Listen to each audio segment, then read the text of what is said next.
Shalom, selamat pagi semua pemuda dan pemudi yang kami kasihi. Apa kabar semua? Harap semua dalam kesihatan yang baik, penuh dengan sukacita dalam Tuhan. Nah, hari ini saya akan membawa kita untuk merenungkan sedikit tentang kehidupan rohani kita. Saya harap dalam waktu ini, PKP ini, kita akan mulakan satu gaya hidup yang baru, iaitu the new normal, kelaziman yang baru. Iaitu kita mulakan satu gaya hidup di mana kita mencari Tuhan setiap hari dengan membaca Alkitab. Saya akan menolong kalian untuk mengerti apa yang kita harus buat bila kita membuka Alkitab kita. Saya juga ada tanya anak-anak saya, adakah anda membaca Alkitab? Mereka jawab, ya. Dan soalan seterusnya saya tanya mereka, jadi apa yang kamu lakukan bila kamu membaca Alkitab? Dan mereka sudah mungkin tertanya-tanya diri. Hari ini saya mau share atau guide kita untuk ada sesuatu basic bagaimana untuk membaca Alkitab. Ya, ini bukan satu undang-undang, tetapi satu guide supaya kita ada terus terdorong untuk membaca Alkitab. Kadang-kadang kita tidak mau melakukan sesuatu kerana kita tidak tahu macam mana mau melakukannya. Contohnya kalau kita mau masak kuih penyaram, tetapi malas nak buat kerana kita tidak tahu. Tetapi bila kita sudah tahu, wah, begitu semangat kita mau buat kuih itu. Begitu juga dengan membaca Alkitab, ya. Nah, hari ini saya akan membawa kita ke sesi yang pertama. Esok saya akan sambung, ya. Jadi hari ini introduction sahaja. Jadi apakah yang berlaku bila anda membuka Alkitab anda?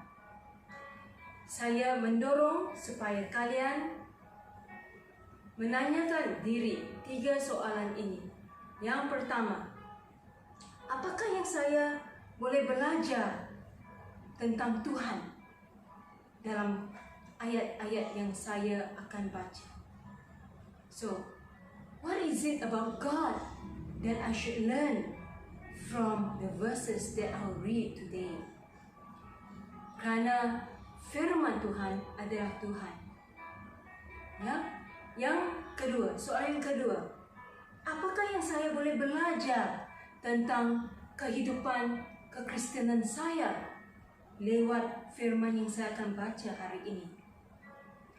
What is it about Christian living that I should learn from the verses I'll read today?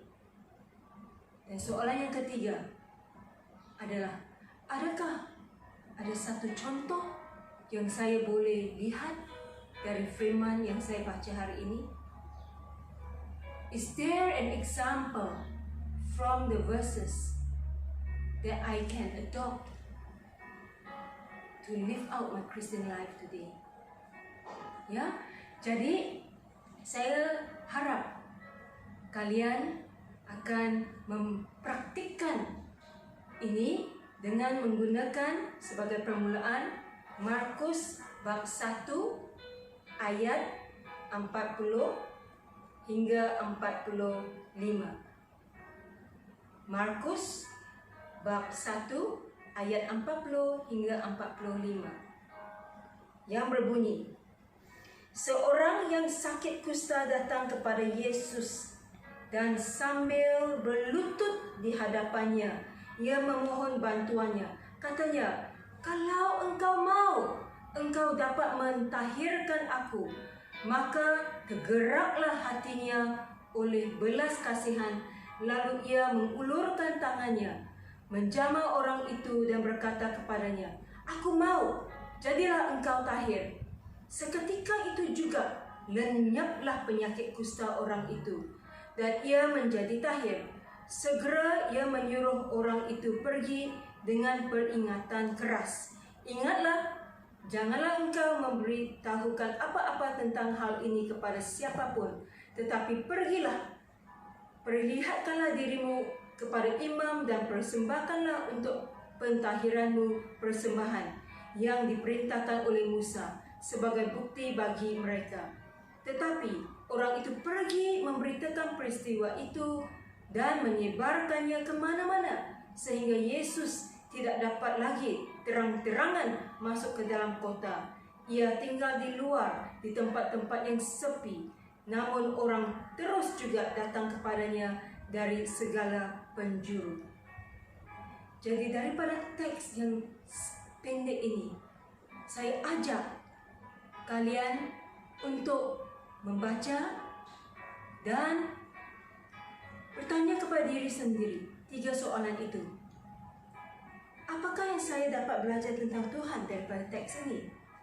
Soalan kedua, apakah kehidupan Kristian yang saya boleh dapat belajar daripada teks ini? Soalan ketiga, ada tak apa-apa contoh yang boleh menjelaskan hal ini kepada saya? Esok saya akan guide lagi anda tentang hal ini menggunakan teks ini.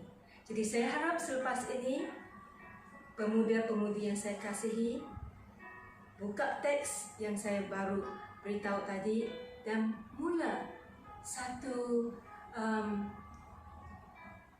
gaya hidup untuk membaca firman Tuhan dengan adanya tujuan. Bukan saja membaca seperti newspaper, tetapi fokusnya kepada Tuhan.